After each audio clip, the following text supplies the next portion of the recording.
Boom. Boom. There it is. Took a second. All right, ladies and gentlemen, do you ever feel like you just have had enough? You just want to give up? Don't worry. We all go through it. Today, we're going to talk about how to get past that.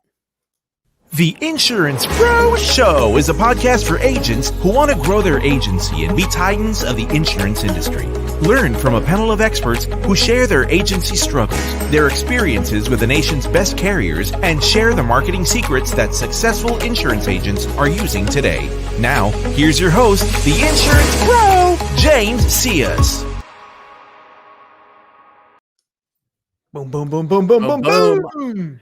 All right, all of you insurance pros, before we jump into the show, just a quick reminder to please subscribe on whichever platform it is that you're listening to us on today. Give us a like, give us a follow, subscribe, drop a review, help other like-minded insurance agents find value from our show as we rise up in the podcast rankings. We'll really appreciate it. If you want to be a guest on the show, we'd love to have you on and learn from you especially.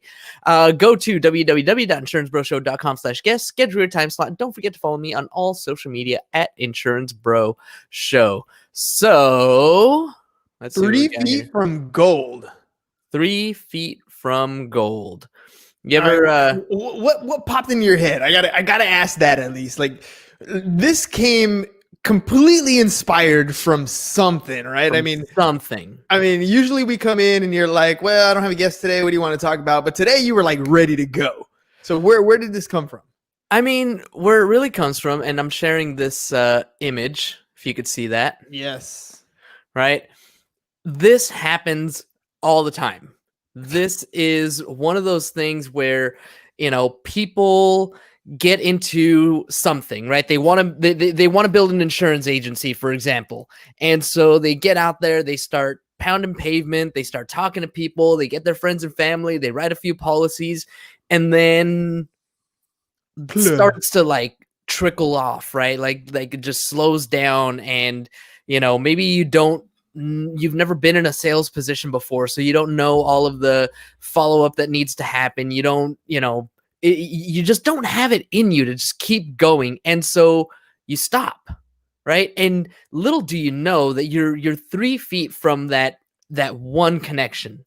That picture, you're like inches, right? Inches. This other guy, he's going to keep on going. He's going to make it happen somehow, some way. This guy, you run down and you're tired. And where it comes from, if I'm going to be open and vulnerable and authentic and honest, is this show. I'm like looking at it. I haven't had a guest for weeks. We took like 2 weeks off from the holiday, and like I'm coming back from the holiday, and I'm like, what am I doing? I think the question is more like, what are you not doing? What am I not doing? Well, you're right. It's when it comes right down to it, it's I got to get out there. I got to get in the groups. I got to start talking to people. I got to start going after the guests that I want on the show. Mm-hmm.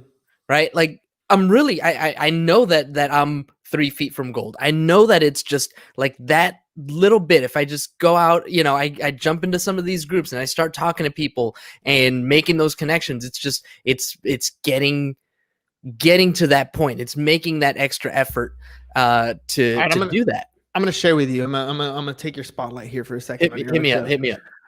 Started watching this new show, right? So first of all, okay, so where did it come from? I'm a fan of Billie Jean, right? Billie Jean is marketing here in San Diego. Great content for those of you who are entrepreneurs that want to check his stuff out.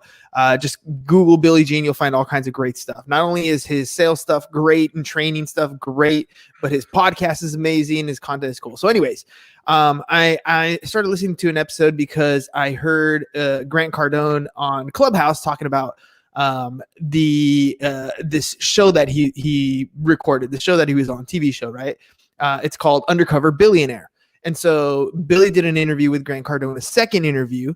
So I'm listening to the interview and they're talking about that show. So I'm like, what the hell is this show that they're talking about? So I go on Prime, I get season 1, and you gotta buy, it's like $10 or something for season 1, whatever. But anyways, I start watching it and it reminds me of Naked and Afraid. Right. I'm sitting there watching it with Rosa and she's like, this is You're Naked and Afraid. And I was like, yes, it is. So for those of you who watch Naked and Afraid, the premise is very simple, right? They strip you of all your clothes. They give you one tool of your choice and they drop you in some remote place. And your job is to survive, right? You're naked and you're trying to survive the harshness of reality. Well, I always thought that was fascinating. I was like, dude, that'd be cool, except the naked part. I wouldn't want to be naked, but I would love to do the whole survival thing. I think that'd be cool to just like test your might, essentially, right? Yeah. Well, this undercover billionaire is the same exact thing. What they do is they take a billionaire and they strip him of his name, they strip him of his money, they strip him of his contacts, and they drop him like in what was that Mel Brooks movie? I'm gonna find it. I'm gonna find it. So anyways, they drop him in this town and he has 90 days. They give him $100 and a truck, right? An old beat up truck and no connections, no money. They give him $100, a truck and a cell phone with no contacts on it. And they're like, okay, you got 90 days to make $1 million company. 90 days, right? Life stinks. Life stinks. I don't remember watching that, but so I started watching this thing, right? And I'm like, that's sick. And as I'm watching it, I'm like, I'm watching this guy struggle. I'm watching this guy, get past these things. And some of the basics, some of the fundamentals that he goes back to start to develop his business, because he's got 90 days, right? Mm-hmm. He's made more money in like 14 days, like 2 weeks worth of him grinding it out. I gotta admit, the first week was tough for him, but he makes more money in 14 days than many people do on a month-to-month basis. Like watching him take off, right? And going through the struggles and all that, it's a drama show. So of course they're gonna, add the little intense dramas or whatever. But watching him go through that, I start thinking about my own life. Like, I'm an entrepreneur. What the hell is holding me back from making that $1 million? Like, I have a $1 million company. I don't have $1 million net, right? Mm-hmm. And I think that's a huge difference that I think entrepreneurs struggle with. Just top line revenue conversation. But one of the things that he does really well is he starts talking to people and getting an idea of where he is, where he wants to go, and making those connections. But he's doing it. And the difference between most 95% of the entrepreneurial population and those that reach that $1 million marker is just that. It's that they're willing to do that thing. They're willing to ask for the business. They're willing to make that sale, to ask, make those connections. That's it. Yeah. No. I 100% agree with you. And honestly, I knew, I'm trying to take that word out of my vocabulary, honestly. But I knew that you were going to call me on that. So it's not like I wasn't prepared for that. And that really is what it comes down to, right? Is I'm not doing that extra work. I'm not putting myself out there. And when it comes down to it, that's what a lot of people run into. They get to a point where they've called, as much of their friends and family that they're comfortable with.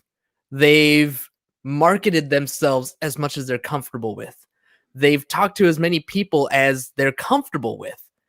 But myself included, it's all about getting out of our comfort zone, getting past that level of discomfort, pushing past the pain. A couple of weeks ago, I was going through some emotional turbulence, right? Like just bad, whatever, juju, stress, holidays, stressed COVID, out, everything, right? And so I wake up in the morning and out of nowhere, I decided I'm going to run a half marathon, right? I just, boom, I'm going to run. I'm going to run 13 miles today, right? 13.1 miles today. Get the shit out of me somehow. And for a little bit, for a week or two, up to that point, I had been dealing with knee pain, right? You've been talking about that. And by the way, how's that been for you? Oh, I took that week off and I'm good. I've been running my normal stuff. All right, cool. Okay. Anyway, so back to it. So I'm like, you know what? I don't care how much my knee hurts. I'm going to push past the pain, right? So I'm running and I'm at like mile 4 and I'm starting to feel it. Push past the pain. Mile 6. Oh, fuck, this hurts. push past the pain. And like on my way back, I'm like at mile 10 and it's uphill, and like going uphill with runner's knee like is worse than anything.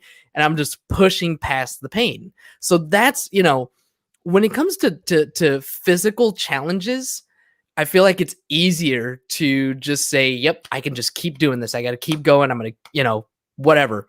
But things that aren't physical challenges, things that are really about pushing ourselves, pushing our personality, pushing our habits out of our own comfort zone and into this area of uncertainty, this area where we don't necessarily have the confidence to keep going. Maybe we don't have a strong enough why to keep that going. You know, those are the things that I'm talking about today. Like how do we get, you and I have this conversation all the time. Is it mindset? Is it action? Right? And I love the way that you go about things because you don't bother with the mindset. You're like, no, I'm just taking action, and your action just creates results. Where me, I'm like, nope, I got to get in the right mindset. I got to, you know, make this happen, and I got to feel good about it. And what happens with me is a lot of times I don't even take the action because I'm trying to get myself in that mindset. And I think that I'm not that different from a lot of other people out there. Dude, and here's the, I'll parallel your story. So I actually, that last week of 2020, like once I hit it into you know, vacation mode where I didn't run, we didn't podcast, you know, like it was vacation mode for that last week. It was the first time we took like a week or two off from the Business Bros pod. Ever. Right. So, but here's the thing is I was trying to live in the moment, right? I was trying to be here at home. You know, my kids, they did, you know, Mila, Liam, they come out and they play whatever, and then they got their electronic time, they're back in their room. You know, Rosa, she's here, but she does her thing after a while too. I'm not always, you know, 100% unplugged, right? But I wasn't doing my daily routine, right? My routine shifted. I slept in. I didn't run. I didn't do my workout. It was holidays. I was eating bad stuff. Dude, I went into this, the last week right before the new year. I started to, like, I was writing in my journal. I was like, I think I'm depressed. Like, I think there's something wrong with me. Like, I don't feel like, you know what I mean? Like all of it. Yeah. And the weird thing about it was I didn't really have anything negative going on in my life. What the problem was, and once I identified it, it made sense. The problem was I wasn't taking any action either. I completely shut myself off from what made me, right? I'm a runner, as much as I hate to say that I run, whatever, but right? I've come to grips with after you've made it, you know, abundantly clear. I'm a runner. And when I wasn't running, I wasn't clearing my mind. I wasn't, you know, my heart wasn't pumping, my blood wasn't moving. And so I wasn't thinking. I was also listening to Atlas Shrugs, which is nonfiction, which is cool. And it's a great book. Don't get me wrong. But I was listening to a drama of a fiction and not into something that's putting me in the correct mindset.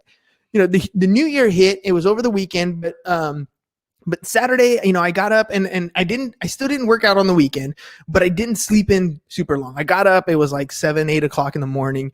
And, you know, I still went to bed at a reasonable time. I got up, and instead of listening to that book, I was like, you know what? I'm going to go to what I know is my go-to stuff. I threw on to Tony Robbins, and he reminded me really fast, right? State, story, standards, and strategies, right? So I was like, oh, snap. Okay. Well, obviously my state of mind is in a different position, right? I've changed the state of mind. Obviously I'm not meeting my standards. Like all of a sudden it was like, okay, that's what's going on. I've identified it. I talk about taking action because the action is what gets my mind in the right spot, right? And it's not that I don't have negative mindsets. I do. But I know that when I take action, when I'm consistent with my habits, then the rest kind of falls into place. Right. And I think that's one of the good things that you did when you're talking about, you know, you decided that day, I'm going for my run, because you always identified as a runner, right? Yep. And you're going for your run. And you're absolutely right, dude. Like the physical triumphs are different because there's nobody there to critique you. The uncomfortable is when you expose yourself to somebody else and you may be inferior, you may be told no, you may be like shunned or whatever. And that's that right the biggest there, fear we have. that right there, like you nailed it. I've been building this insurance agency for the past 5 years, right? I've been an insurance agent for 7 years, but like my own personal book of business is pretty small, right? Like when it comes to life insurance, I've sold a handful. I've sold a handful of policies. I don't necessarily feel like I'm an insurance expert, to be completely honest, right? Like I know a lot about insurance. I teach the licensing course, right? The crash course. So like I know a lot of the technical stuff. I can speak the jargon. I can, I have a lot of really good conversations with people, but there are so many people out there that are way wicked smarter than me. And it's intimidating. Yeah. Oh, dude, I feel you. Okay, I'll give you an example. So what I did do towards the end of the year was I spent a lot of time on Clubhouse, right? And I stand behind a mic. So I stand behind a mic and talk all day, right? I mean, a podcast in the morning with other guests, other shows that I'm on, whatever, no problem. I hop behind our mic, no problem. Your show, no problem. Energy through the roof. But what happens? I get on this new Clubhouse thing, and all of a sudden I'm in a room with all these speakers are talking about, the room's called something like build a company to $1 million or whatever that name of that room is. I'm sitting here and there's, 700 people in this particular audience that are sitting there listening. I hop on the stage to talk, and I'm in the same conversation where I can literally say, hey, Grant Cardone, like I have a question direct to you. Right. And I have that same imposter syndrome that you have, that you're just describing right now. Right. Grant's talking about doing, he's put down, $350 million to buy this, $700 million complex, and like talking big numbers, right? Yeah. Talking a big game because they do big deals. But does that mean that guy's way smarter than me? No, he's more experienced in this one thing that he does extremely well. So why am I intimidated by that? Like, it doesn't mean that I'm a lower class citizen. It doesn't mean that I'm less than anybody. It means that I have an opportunity to ask somebody a question or to have a conversation with somebody. That's what I love about these shows. That makes it amazing, right? Yeah. So that whole intimidation factor, that's a perspective, right? Like it is. It's a self-limiting belief is what it is. That's what it is. That's what it comes down to. And so, for anybody who's listening, that's like, we're talking all about, the ways that we get past this uncomfortable spot where, we've gotten as far as we're comfortable going, and how do we take it to that next spot and getting past that imposter syndrome. What was it that you just said? Dang it. I with the opportunity to talk to somebody who's a perspective thing, right? Not being able to talk. Perspective. It's that perspective, right? It's the self-limiting belief. And these are all the things that stop us, that stop me from taking it to that next level, from reaching out to all of these different insurance masters in these different insurance groups, because there's so many of them. There's a lot of people out there that are doing way bigger numbers than I am. There's a lot of people that have bigger agencies than me. There's a lot of people that have more of an expertise in a specific line of business or area or whatever than me. And it's not about me looking at them and being like, whoa, I'm never going to be that good. It's about what can I learn from them, and how can I bring myself up to that level? How can I keep progressing myself? And, the great thing about this show, and the great thing that we've found out about podcasting is, as you always say, it's an awesome networking tool. It's an awesome prospecting tool. It's an opportunity to, in your case, talking about what's that chat that you're Clubhouse, getting in there and talking to Grant Cardone, like that's awesome. And the Facebook groups that are out there, if you join the ones that you're interested in, if you're joining the ones that have your target audience, getting in there and getting that opportunity to talk to people that are out there doing exactly what it is that you want to be doing or learning from.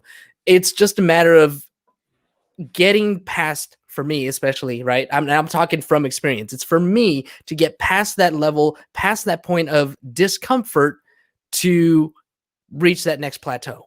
All right, dude, I'm gonna go back to Undercover Billionaire, right? So as I'm watching the show, one of the things that he's doing is putting together his team, right? And as I'm watching that, I'm thinking to myself, son of a bitch, that's exactly the thing that I'm missing, right?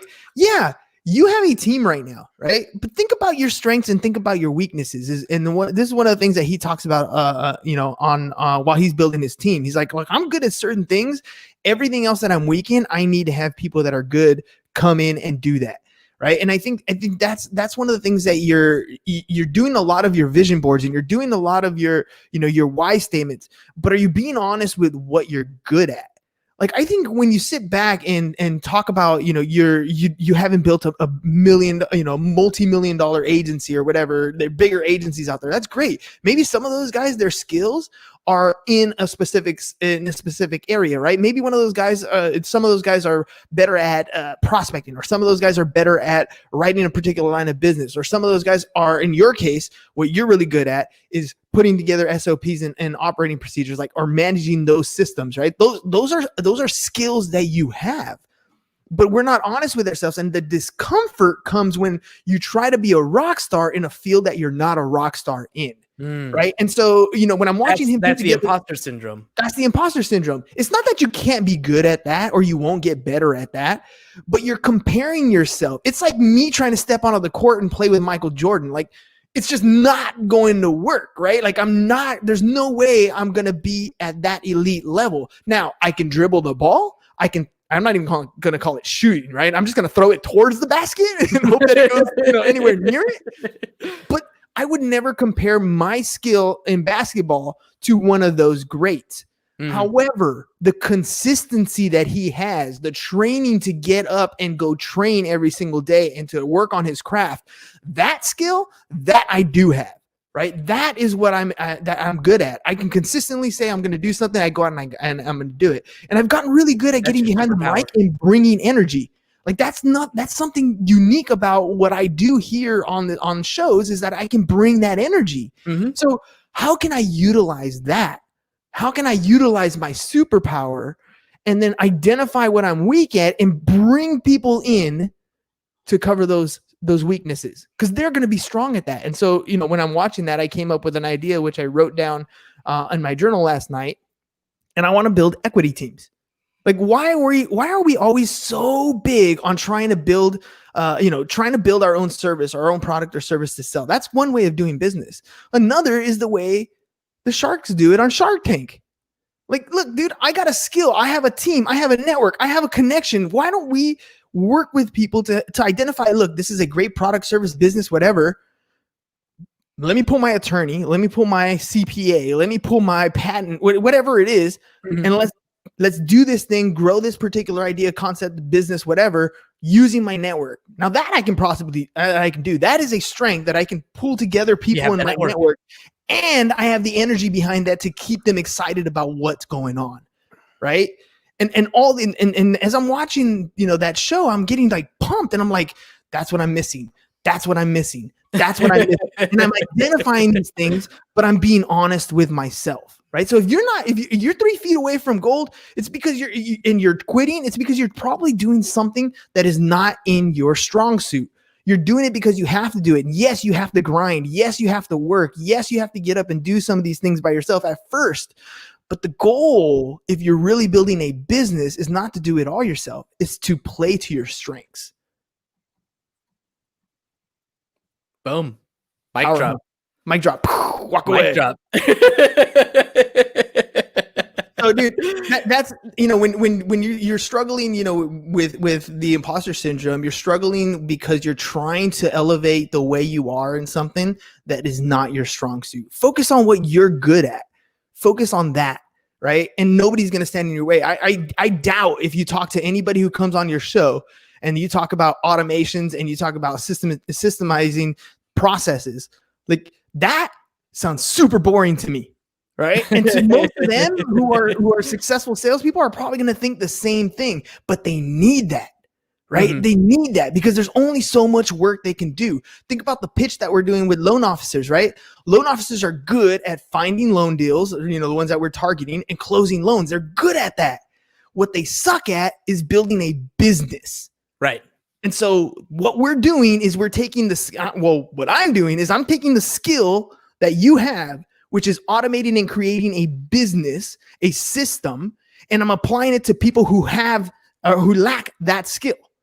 That is your strong suit. That is your power. That is where that's where you're excited to get up every day. That's where you spend all your hours and stuff working on, right? That's what you do.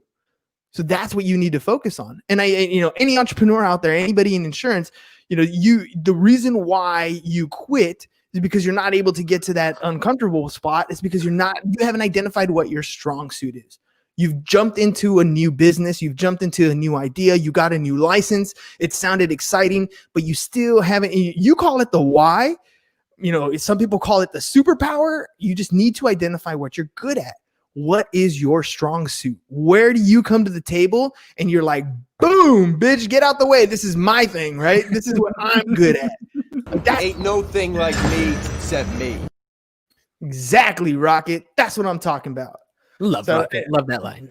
I love it. No, dude, but that's really what it is. You're 3 feet away from gold. You quit, you can get, and here's the thing, you're going to get better at all those things. When you bring a teammate on that is really good at something, you get better, right? I'll give you an example. True. I'll give you an example. If I bring on a guest that is boring as all hell on my show and I have my energy, I'm going to elevate them. They're going to get more energy all the time. I have more energy. Mhm. If you're spending time with people who are great salespeople and you're not great at sales, you're going to get better at sales. You might not be at their level, but you're going to get better because you're around them. You're learning a lot of their techniques.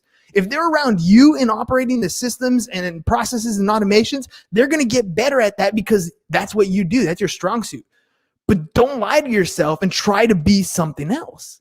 Don't try to be what they are. Enhance what they do. But identify your strength. I love that. Another strength of mine is just actually leading. Like, I'm not the type of I have gotten a lot of really good compliments from my team. Like, they like working for me, and they're not the only ones. Even back like in my Navy days, I reached out to one of my buddies recently, just, little comment here and there. But, his comment to me is like, you were always one of those guys. Like, I guess I'm easy to follow. Like, I can lead, even if I'm not, anyway, that's just another strength. It's something about my humility, I think. Dude, you know what it is again, you when you lead, you're not leading people, you're leading what people do, right? And that's a big, people want to be told what to do. People always want to be told what to do. They may not say it, but they need to know what tomorrow brings, what time to get up, what's the next step, process is, and you do that really well. You're like Hansel and Gretel. You're leaving the crumbs for them to follow, right? Look, eat this one, go on to the next one. Do this one, go on to the next one. And so what happens after that? You give them the blueprint, and then you watch them work the blueprint. And what's ultimately going to happen, and it happens to everybody, if you tell somebody how to do something, they get to a step and they realize, damn it, I don't know how to solve this problem. Then you're there to support, to solve their problem for that step. And you modify your steps or whatever it is, and you give them a clear path to success. So you show them how to start from nothing to completing a task. And if they get stuck anywhere in between, you help them to complete the task. You're guiding them to their success. That's what a leader does. See, a lot of people think a leader is somebody who, commands attention and who stands on a stage and tells you, this is what I'm doing, follow me, all the way through. Yeah, General Pattons of the world. But General Pattons of the world are not always, it's not necessarily that they tell you what to do, is that they make a decision and then they show you how to execute that decision. Right? That's different. There's a difference. Remember that what was the name of the movie with Mel Gibson and Sam? There was like the Vietnam movie. I forgot what it's called. We Were Soldiers once. I think it was We Were Soldiers. We were soldiers. We were soldiers. Okay, so and they're training their troops, right? They're training their platoons, and one guy is like, "Come on, go, go, go, go!" He's like, next, win. He's like, that guy's great for winning gold medals, but he's not going to be able to lead his men. Where the other guy was like, that character was helping his teammate along, encouraging them. He's like, look at your feet, everybody's feet, keep your feet dry, make sure you pack new socks. Like, he's helping them achieve their own goals. That's what a leader does. A leader makes a decision and then shows their team how to get from point A to point B and helps them along the way. That's it. That is a leader. That's why that book that I read, Help Them Grow or Watch Them Go, was so powerful. That's what it's about, dude. That's what makes you a powerful leader. All right. Well, thanks for the counseling session. And for everybody else, the idea behind this, again, was, what do you do when you feel like you've had enough? How do you get past that? How do you push past to the next point? And don't give up when you're 3 feet from gold. I hope that today was super valuable to you all. And if so, then please don't forget to subscribe, like, and follow wherever it is that you're listening to us on today. Drop us a review, drop us a comment. Would love to hear from y'all and, continue to gain value from the show. If you want to be a guest on the show, would love to have you on. Give us something to talk about. Give us someone to talk with. Go to insurancebro.com/guest. And don't forget to follow me on all social media at InsuranceBro Show. That's all we got for y'all today. Thanks again for tuning in. As always, you rock my socks. You have my heart. You Have a nice day! Thank you for tuning in to the Insurance Bro Show. James is the CEO of the Pipeline team of San Diego and is always in the market for top talent. If you're an agent looking for a place to hang your license, visit www.pipelineinsurance.com/agent opportunities or send an email to newagent@pipelineinsurance.com. Look for James on all social